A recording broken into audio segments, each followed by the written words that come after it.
conséquences en fait de ces données personnelles et qui basculent dans le domaine public, est-ce que nous, en tant qu'État, sommes-nous impuissants face aux cyberattaques?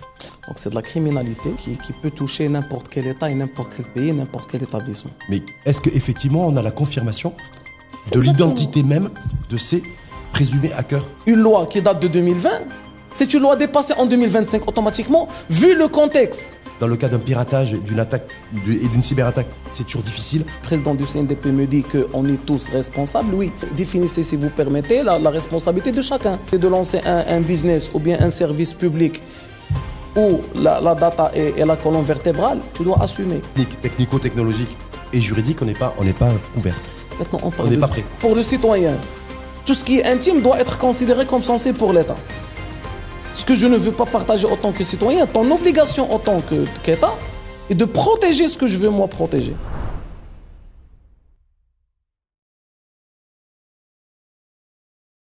Bienvenue, maître Mehdi Ezouat. Merci pour l'invitation. Merci d'avoir accepté pour cette émission de débat 7e sens. Avec plaisir. Un format dédié à donner du sens au sens.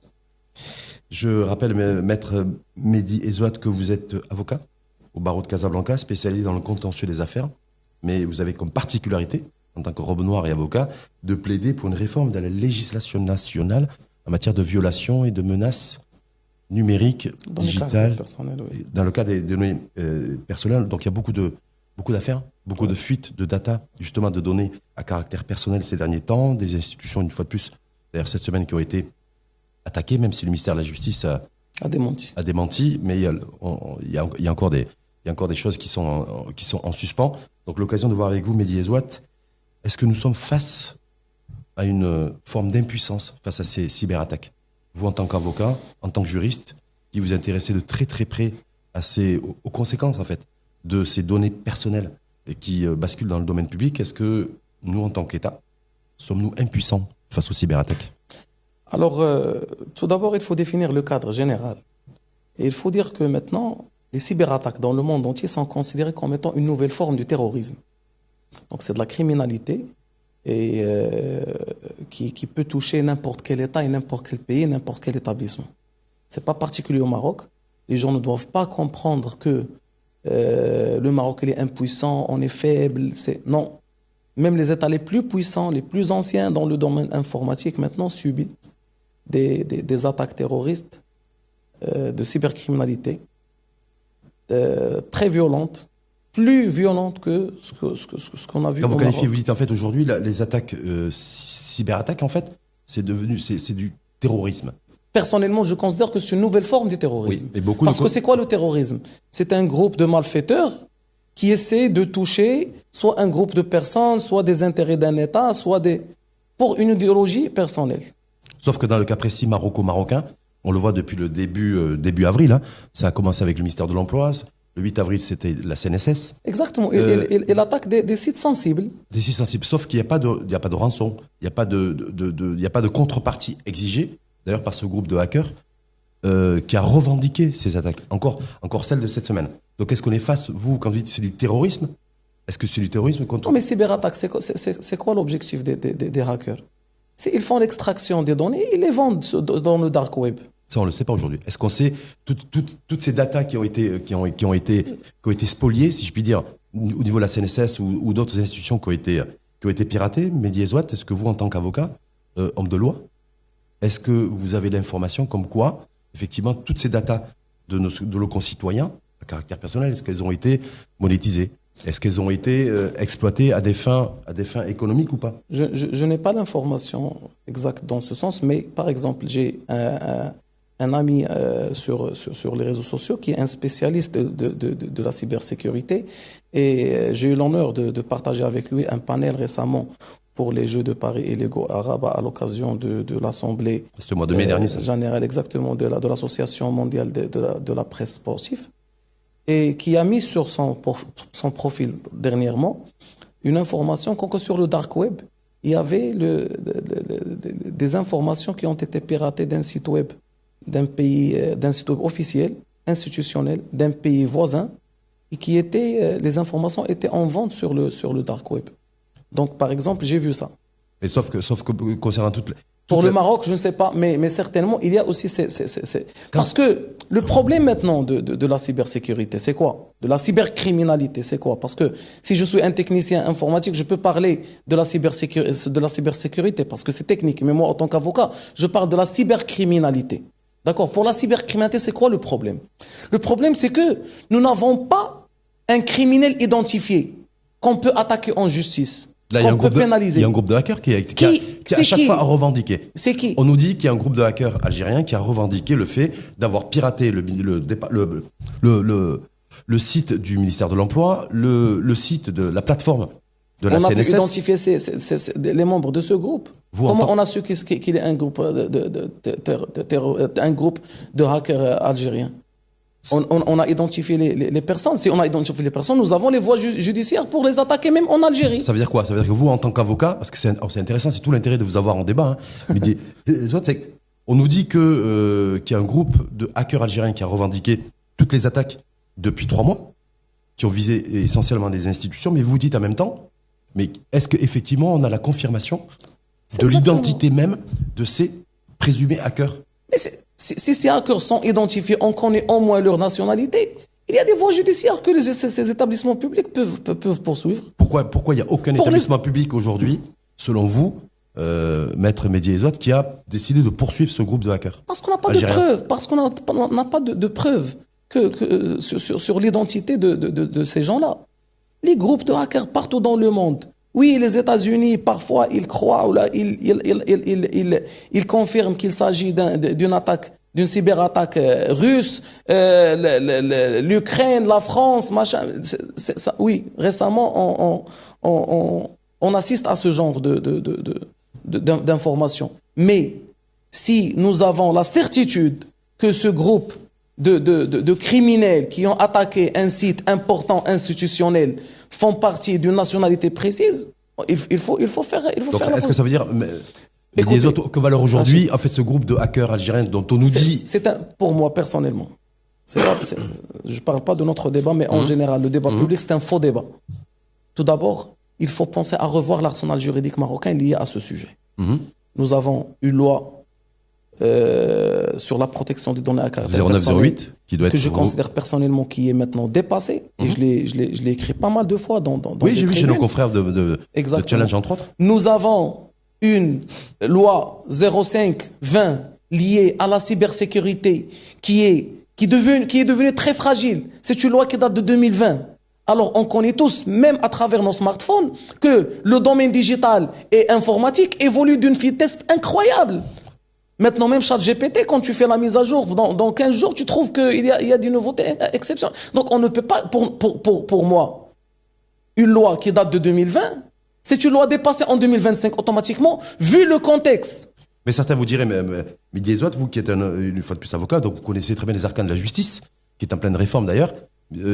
Absif Ouabi, ministre de la Justice, a annoncé il y a quelques mois qu'il voulait mettre en place une loi pour encadrer le développement de l'intelligence artificielle, une intelligence artificielle générative.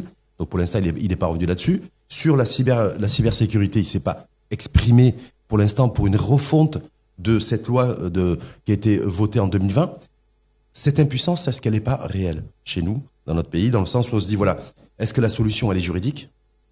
Est-ce que ça passe par des lois, par des décrets? Parce que je rappelle qu'il y a un décret là, qui vient d'être adopté d'ailleurs, qui avait été adopté en Conseil des ministres en octobre 2024, qui a été publié au bulletin officiel en fin février 2025, et qui dit, voilà, dorénavant, tous les prestataires de services de cloud... Oui, mais on est toujours dans le technique. Est-ce que c'est la solution? Oui, c'est une partie de la solution, bien sûr, le technique. Mais on est impuissant devant la responsabilité. On n'arrive pas encore à responsabiliser une partie. Moi, j'ai mes données chez la CNSS, par exemple. Est-ce que la CNSS est responsable devant une attaque? Est-ce que la loi pourra considérer la cyberattaque comme étant une force majeure et on va dégager automatiquement la responsabilité de la CNSS? Donc ça, ce sont des questions que la loi doit c'est-à-dire bien identifier les responsabilités et les responsables. Exactement. S'il y a un piratage d'une plateforme. S'il y a un piratage, voilà ce qui va se passer. Voilà ce que l'établissement va subir. On n'en prend pas le chemin. On n'a pas. On n'en prend pas le chemin. Bien sûr. Donc ça veut dire quoi? Ça veut dire qu'on le fait par manque de volonté politique, selon vous? Par parce qu'on se dit, voilà, effectivement, dégager les responsabilités dans le cas d'un piratage, d'une attaque et d'une cyberattaque, c'est toujours difficile. Parce que est-ce que c'est l'institution? Est-ce que c'est le prestataire de service? Dans le cas précis, par exemple, de la CNSS ou autre, on voit bien qu'en fait, globalement, tout le monde est plus ou moins responsable. D'ailleurs, le président de la CNDP, c'est Omar Serouchni, a fait cette déclaration, je me souviens, au lendemain du piratage de la plateforme de la CNSS, en disant nous sommes tous responsables. Ils sont tous responsables, c'est une réponse politique, c'est pas une réponse technique. Moi, le président de la CNDP, c'était sa déclaration en avril. Cette réponse peut venir du porte-parole du gouvernement, peut venir mais le président du CNDP me dit qu'on est tous responsables, oui, mais définissez, si vous permettez, la responsabilité de chacun. D'accord? Il faut éclater les responsabilités. Est-ce que vous avez été saisi, vous, en tant qu'avocat, par un citoyen qui a vu ses données personnelles, son numéro de CIN, son numéro de RIB ou autre, versé dans le domaine public et qui s'est dit c'est pas normal, donc je vais saisir un avocat et je me dirige vers Maître Mehdi Ezouat pour être défendu. Il y avait des demandes, mais moi, ma réponse est très claire. Il faut définir le dommage. L'évaluer? Exactement. C'est quoi le dommage? Moi, j'ai 10 000 dirhams de salaire et il y avait une fuite de la CNSS et tout le monde sait que j'ai 10 000 dirhams de salaire. Le dommage, il est haut. Donc, par contre, il y a d'autres secteurs, il y a d'autres personnes qui ont subi, qui m'ont pas saisi, mais il y a des personnes qui ont subi des dommages à cause de ça. Je reviens à une chose très importante et je dis que le Maroc, je pense que c'est pas question de volonté politique, c'est pas question parce que à la suite de la cyberattaque que la Lituanie a connue en 2008, je pense, le Maroc, elle a créé la DGSSI. Oui. Et donc, la volonté, elle est là. On est conscient. De protéger des données stratégiques. On est bien d'accord. Et sensibles. Mais déjà, c'est un début parce que c'est normal. Pour commencer, il faut commencer par le plus important, par les données sensibles. Et ça va se répercuter sur l'ensemble des... Moi, je considère que ce qui se passe aujourd'hui, c'est comme les attaques terroristes de 2003. Si vous remarquez... La même gravité pour vous? Dans un monde numérique, oui, c'est la même gravité. Parce que aujourd'hui, on échappe ces attaques, mais demain, on ne sait pas ce qui va se passer. Donc moi, je fais confiance à l'État marocain. Et si vous l'avez vu, juste après ces attentats de 2003, le Maroc est devenu une référence internationale dans la lutte contre le terrorisme. Et on ne trouvera pas mieux que l'exemple de chef de l'armée américaine. Par contre, ça risque d'être plus difficile d'être le chef de file de la lutte contre les cyberattaques et d'être leader en cyberdéfense. Face à la situation, la configuration dans laquelle on est, on dit voilà, aujourd'hui vous avez dit précédemment que les pays les plus puissants économiquement et les plus avancés technologiquement ils subissent bien sûr des attaques. C'est vraiment ce sont deux vitesses. Le criminel, il essaie toujours de trouver une solution devant les solutions de défense. Donc, tu vas développer, donc ça va être un développement à plein temps et pour toujours. Juste pour continuer, donc je pense que le Maroc est capable, par ses compétences, par ses capacités d'adaptation, je pense qu'elle est capable de faire face à ces attaques prochainement, mais il faut que le cadre législatif aide. Parce que lorsqu'on dit cyberdéfense, on parle toujours du technique. Mais il faut que le cadre législatif responsabilise ces établissements. Responsabilise l'administration publique? Oui. Responsabilise les entreprises du secteur privé? Oui, tout le monde doit être responsable. Tu as décidé de lancer un business ou bien un service public où la data est la colonne vertébrale, tu dois assumer. Tu dois mettre en place des investissements. C'est comme si tu veux mettre une machine, une géante machine de production de biscuits, et tu veux le mettre dans un appartement de 50 mètres. Donc, impossible. Donc la première des choses, si tu veux ramener cette machine, c'est quoi? C'est de trouver le terrain nécessaire. On prend juste un cas concret qui est aussi d'actualité. Ça a été démenti. L'agence de conservation foncière et du cadastre a dit non, c'est pas nous qui avons été attaqués, c'est la plateforme Tawtir qui est utilisée par les notaires. Et il y a cette connexion, qui sert de connexion entre l'agence de la conservation foncière et du cadastre. Est-ce que dans ce cas précis, il est nécessaire pour vous de définir un nouveau cadre juridique pour définir les responsabilités? Il y a de la donnée personnelle, c'est les titres fonciers, c'est beaucoup de data qui aujourd'hui est disponible dans le domaine public. On pointe du doigt les notaires. Les notaires, eux, même s'il n'y a pas eu de prise de parole publique, ils considèrent qu'en fait, on leur fait un faux procès. Je ne sais pas si vous avez été saisi par les notaires là-dessus, mais en fait, on sait plus qui est responsable de quoi. Je vous réponds très simplement. Tout d'abord, la responsabilité sur la data, elle est chez l'hébergeur. Alors la plateforme celui qui stocke c'est exact. la donnée. Alors la plateforme Tawtiq, c'est une interface. Interface. Très bien. L'information introduite par le notaire, il tombe chez qui en output? Au niveau de la conservation. Très bien. Donc qui est le responsable? C'est la conservation. Pour vous, c'est clair là-dessus. Si demain il y a un notaire qui vous saisit pour un recours en justice, donc ce qui est clairement établi pour vous, c'est la responsabilité, non pas du notaire.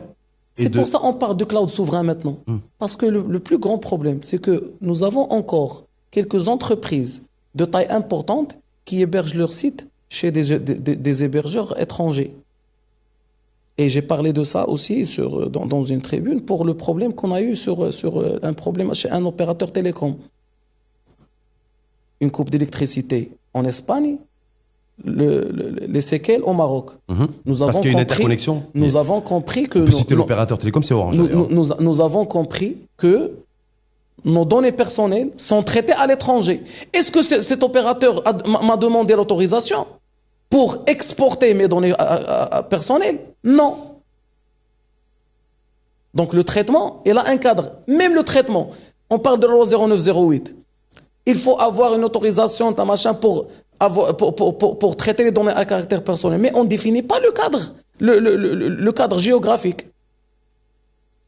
Parce que l'opérateur va vous dire oui, moi je vous ai donné l'autorisation de traiter vos données personnelles, mais je n'ai pas dit au Maroc, en Espagne, en Angleterre, en Chypre, qui peuvent tomber en Bahamas, qui peuvent tomber dans d'autres endroits qui donc sont pas il y a un enjeu d'extraterritorialité, c'est ça que vous êtes en train de dire. Écoutez, Rachid, le problème que nous avons maintenant, c'est qu'il faut un mariage dans l'élaboration de la nouvelle législation entre les juristes qui sont, on ne va pas dire spécialistes, mais qui s'intéressent à ce sujet. En tout cas, au minimum formés. Et les techniciens. Bon, formés, c'est un autre débat, parce qu'avoir un master en droit sur les technologies, ça ne veut pas dire que les juristes qui sont impliqués avec les techniciens, et les deux vont nous donner certainement un bon produit de base.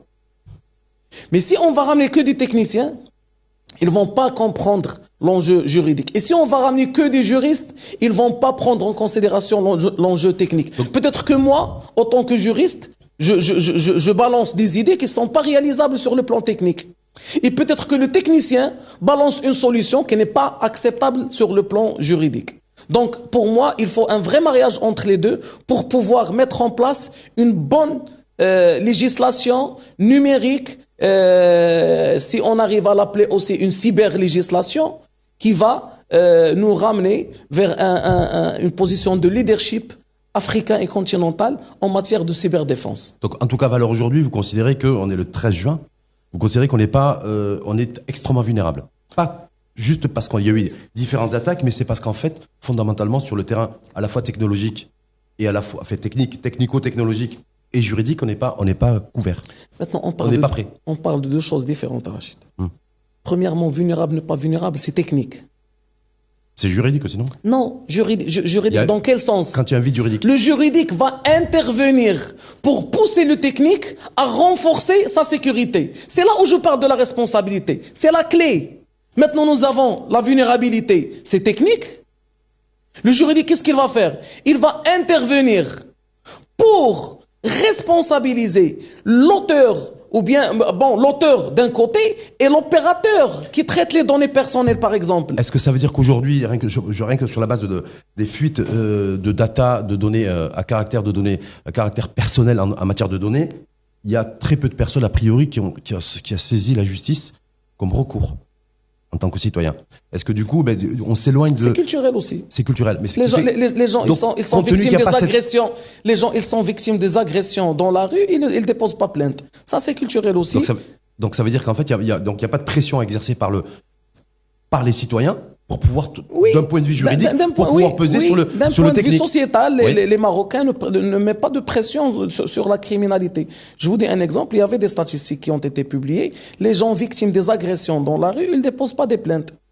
Donc ils te disent, ah, comment ils vont Et le on nous dit trouver, qu'on dit que machin. même quand on est victime de cyberattaques, il y a eu des entreprises ces dernières années qui ont été victimes de cyberattaques et qui ne l'ont pas déclaré. Exact. Donc ça veut dire, en fait, C'est on est dans une culturel aussi. configuration aujourd'hui, on est agressé dans la rue, on porte pas plainte, je suis à la tête d'une entreprise qui a été piratée, et je le déclare pas non plus. C'est comme, je vous donne un petit exemple qui est loin de ça, mais on est toujours dans la criminalité, la pédophilie. À un certain moment, les gens, ils détectaient des pédophiles dans les quartiers populaires, mais ils n'annoncent pas ça, il n'est pas médiatisé, il n'est pas là, et donc il y avait soit un règlement de compte à l'ancienne, à la traditionnelle, soit il faut fermer ça parce que l'enfant demain ils vont lui dire que tu étais victime, machin de. Donc c'est sociétal. Maintenant, tout le monde en parle. On est en train d'arrêter des pédophiles chaque semaine. Donc c'est la même chose. Les gens, qu'est-ce qu'ils disent, les entreprises? Si je vais annoncer que j'étais victime d'une cyberattaque, peut-être que mes clients ne vont plus faire confiance en moi, ils ne vont plus. Donc c'est toujours ce débat. C'est pour ça que il y a ce qu'on appelle reda dans la loi. Et je vous donne un petit exemple. Avant le Moudouana de la De 2004. non, c'est pas le Moudouana de l'Osra, le Moudouana de la circulation routière. Oui. Les gens ne mettaient pas de ceinture. Mais après, les gens commençaient à mettre la ceinture parce qu'ils savent très bien que tu mets pas la ceinture, tu vas payer. Tu vas te verbaliser. D'accord. En même temps, les concessionnaires automobiles ont fabriqué des véhicules où quand on porte pas la ceinture, on a une sonnerie qui est insupportable d'ailleurs et qui nous pousse Mais et qui il y a nous des oblige à gens mettre qui la trouvent ceinture. des solutions, qui mettent des objets pour Pour neutraliser la sirène d'alerte. Par contre, par exemple, tu vas à Marrakech et tu es très pressé, tu dois arriver pour un rendez-vous très important. Tu sais très bien que la Moudouana te dit que si tu dépasses par exemple, 20 km, tu vas payer 400 dirhams, de 40 km, tu vas payer 600 dirhams, mais si tu vas dépasser la vitesse autorisée à 50 km par heure, tu vas être présenté au parquet. Donc ça va être une poursuite pénale. Donc, par exemple, si tu vas dépasser de 20 km, tu vas dire qu'au pire des cas, je vais payer 400 dirhams, c'est pas grave. De 40, au pire des cas, je vais payer. Mais tu sais très bien que si ça va dépasser, donc tu ne dépasses jamais 50 km par heure. C'est ça le cas. Si la législation va mettre en place des mesures disciplinaires et des sanctions à l'encontre des entreprises. C'est-à-dire, vous appelez, vous, à ce que ceux qui ne respecteraient pas ou qui ne Les seraient pas standards. outillés les standards internationaux, on est bien d'accord. Mais bien sûr. Sauf que ça demande des Il y a des protocoles qui sont définis à l'intérieur. Et le Maroc, il a ratifié la convention de Budapest. Il y avait une étude il n'y a pas très longtemps qui est sortie, 8 patrons sur 10 qui ont été sondés et interpellés sur s'ils étaient équipés ou pas en matière de cybersécurité. Je crois que c'est l'OSIM d'ailleurs, l'association qui avait mis en place ce baromètre. 82% ont dit que non. Et essentiellement pour des raisons matérielles et financières, parce que ça coûte cher. C'est des coûts supplémentaires aussi. Dans mon cabinet, j'ai un système d'information qui traite de gestion de dossiers de cabinet. Le propriétaire, quand je lui ai posé une question, il m'a dit, c'est pour la première fois que je reçois cette question d'un avocat. Je lui ai dit, tu héberges où les données que tu vas recevoir de ma part? Il m'a dit, chez Amazon. Je lui ai dit, Amazon, c'est pas un hébergeur marocain. Je ne peux pas lui donner les informations d'un citoyen marocain. Maintenant, c'est le protocole, machin, et en fin de compte, j'ai trouvé un autre prestataire qui héberge chez un cloud souverain, chez Inouï, par exemple. Moi, personnellement, je n'accepte pas que les données de mes clients hébergent à l'extérieur. C'est quoi? C'est de dire le message que vous avez envie de faire passer aujourd'hui dans ce débat, le 7e sens, c'est de sensibiliser les citoyens aussi, parce que si effectivement ils sont victimes de leurs données personnelles qui ont été versées dans le domaine public à leur insu, de saisir la justice. Et que s'il y a un effet de masse qui se fait, une massification dans ce sens, ça pourra peser beaucoup plus sur celles et ceux qui prennent sur le monde de l'entreprise et de facto sur les pouvoirs publics. Si on ne va pas serrer les coudes tous ensemble, on ne va pas arriver à un bon résultat. Il faut une sensibilisation des citoyens. Il faut une culture de protection de données à caractère personnel. Par exemple, je trouve qu'il y a des gens qui donnent leur carte d'identité nationale à un agent de sécurité à la porte de n'importe où, restaurant, société. est-ce que vous avez le droit de récolter mes informations à caractère personnel, sachant que ce sont des informations sensibles qui peuvent être utilisées dans d'autres choses, dans vos ouvertures de comptes bancaires. Deuxièmement, il faut que les médias aussi jouent un rôle très important, de lancer l'alerte et de mettre de la pression sur le politique pour qu'il puisse... Il faut le mariage dont j'ai parlé de techniciens et juristes pour mettre en place un arsenal juridique adapté, mis à jour, moderne et qui respecte les normes juridiques et techniques. Ça peut être porté par les avocats, ça? Parce que les avocats, ils sont très présents dans le débat public sur les réformes des codes de procédure pénale, réforme du code pénal. Moi, je ne peux pas partir. Oui. Moi, je ne peux pas partir présenter mes services pour... Moi, je suis volontaire pour... Il y a d'autres confrères qui sont volontaires. Et la preuve, c'est que vous, dans les médias, à chaque fois que vous faites appel à un avocat, il n'y a pas un avocat qui demande une contrepartie ou bien qui refuse. Tous les avocats viennent pour contribuer, pour participer, pour cheer it. On partage le savoir, on partage nos expériences, on essaye d'enrichir le débat public. Si demain on sera appelé par les autorités compétentes pour contribuer à l'élaboration de nouvelles lois, bien sûr qu'on serait là. Parce que la nouvelle loi qui a été, en tout cas ça a été adopté en Conseil des ministres le 18 octobre 2024, diffusée et publiée dans le bulletin officiel depuis le 20 février 2025, qui va obliger dorénavant à catégoriser les prestataires de services en matière de cloud, mais la justice, les avocats n'ont pas été associés.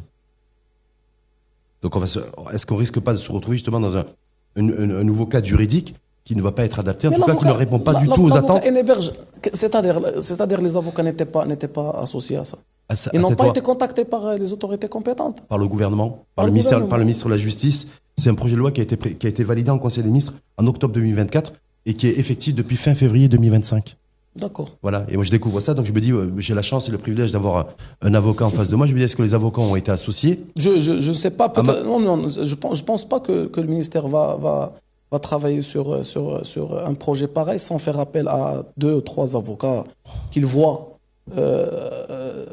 importants pour... En tout cas, ce qui a été adopté et ce qui est effectif depuis fin février 2025, c'est l'obligation d'avoir pour les entités, les infrastructures d'importance vitale, c'est-à-dire où il y a de la donnée sensible et stratégique, que les prestataires de services externes cloud soient catégorisés, listés et obéissent à des critères sélectifs. Il faut qu'il ait des agréments, il faut qu'il ait des autorisations. Mais vous dites en même temps, ça ne sera pas suffisant. Par exemple, c'est une partie. C'est une avancée? Bien sûr, c'est une avancée et c'est une partie. C'est que l'hébergeur doit avoir l'agrément de chez, je sais pas, la CNDP ou bien c'est pas encore précisé ça. Il faut être clair. Il faut donner la subrogation soit à la CNDP ou bien à une autre entité publique qui va donner des agréments selon un cahier de charge. Mais sur de la donnée sensible et stratégique. Numéro de CIN, est-ce que c'est une donnée sensible et stratégique? A priori, bien sûr, non. sensible et stratégique. A priori, non. Comment non? C'est pas catégorisé. C'est une donnée publique. C'est une donnée qui n'est pas forcément, qui est publique et privée. Non, les deux à la fois. Impossible. D'un point de vue juridique, c'est quoi un numéro de CIN comme ça qui est disponible dans le domaine public, un RIB par exemple? La loi 0908 par exemple, il définit pas quelles sont les données à caractère personnel sensible et ne pas sensible. Qu'est-ce qui est public, qu'est-ce qui est privé? Et ces décrets 2-24-921 non plus. Parce que j'ai préparé soigneusement votre venue en débat et j'ai essayé de voir un petit peu dans le détail ce décret. La catégorisation de la data n'est pas précisée. Ce qui est précisé, c'est l'obligation d'avoir un cahier de charge pour les prestataires externes. Tout d'abord, parmi les chantiers, il faut définir quelles sont les données sensibles. Peut-être pour une femme, sa date de naissance, c'est une donnée sensible. Moi, j'avais une cliente qui m'a envoyé sa carte d'identité pour préparer un contrat de bail pour mon client. Il m'a envoyé en cachant la date de naissance. Je te jure. Parce que c'est sensible ou parce que c'est... Pour elle, c'est quelque chose d'intime. Parce que la sensibilité... Qu'est-ce qui est sensible et qu'est-ce qui est intime? Pour moi, pour le citoyen, tout ce qui est intime doit être considéré comme sensible pour l'État. Ce que je ne veux pas partager en tant que citoyen, ton obligation en tant qu'État est de protéger ce que je veux moi protéger. C'est ça la relation entre l'individu et... Donc on va revenir au contrat social, on va revenir à des choses... D'accord. Donc, tout d'abord, il faut définir... Catégoriser la data. Catégoriser les informations, bien sûr. Est-ce que ça veut dire que vous êtes pour vous, Maître Mehdi Ezouat, sur pénaliser Là, il y a tout un débat sur la réforme du code pénal qui va venir. Sur est-ce qu'on continue à pénaliser, à criminaliser les relations sexuelles et intimes hors mariage? Est-ce que vous seriez favorable à ce que dans les prochaines semaines, voire les prochains mois, on pénalise aussi celles et ceux qui n'ont pas pris leurs dispositions pour protéger les données à caractère personnel? Par expérience, Oui. de premier degré, ce qui fait peur aux gens et ce qui les ramène à respecter les règles, c'est le pénal. Mais via... Je vous donne un petit exemple. Si tu viens demander une lettre de change, un effet, chez un client, il va te donner même 98 millions de dirhams, il n'a pas de problème. Si tu vas lui donner un chèque de 10 000 dirhams, il va penser 36 000 fois avant de le donner. Pourquoi? L'enjeu n'est pas le même. Parce que le chèque, il est pénal. Donner un chèque sans provision, c'est pénal. C'est de l'emprisonnement. L'effet, c'est commercial. Tu dis, moi, je n'ai rien à saisir, je n'ai rien à machin. Donc, pour moi, il faut pénaliser. Pénaliser. Il faut pénaliser, pas seulement, il faut pénaliser tout ce qui concerne les manœuvres de cyberattaque. Ceux qui participent, ceux qui font ça, etc. Et il faut aussi pénaliser, même si on veut rester dans un cadre commercial et civil et on ne veut pas faire rentrer le pénal dans un environnement commercial, il y a les amendes. Aussi l'argent aussi fait peur. En tout cas, le groupe de hackers algériens qui aurait, on va dire aurait, non, revendiqué toutes les attaques et tous les piratages de ces dernières semaines, voire de ces derniers mois, vous dites, on ne sait pas réellement. Parce que si on savait réellement et qu'on avait une parfaite connaissance de l'identité de ces hackers-là, c'est les institutions, en fait, toutes les institutions ou autres qui ont été attaquées et piratées peuvent recourir à la justice et attaquer en justice ce groupe de hackers. Et valeur aujourd'hui, personne ne l'a fait. À ma connaissance. Parce que c'est pas identifié. Parce que c'est pas identifié. Parce que c'est pas En identifié. tout cas, ce qui a été parfaitement identifié durant ce débat 7e sens avec vous, Maître Mehdi Ezouat, c'est les points noirs à gommer et à faire changer de couleur pour doter notre pays, pour qu'il passe peut-être de sentiment ou d'un ressenti d'impuissance face aux cyberattaques à être en capacité d'être beaucoup plus résilient. Merci infiniment à vous. Merci à vous. À très bientôt. 7e sens, à suivre sur la chaîne l'ODJ TV et à réécouter sur R212, la web radio des Marocains du monde.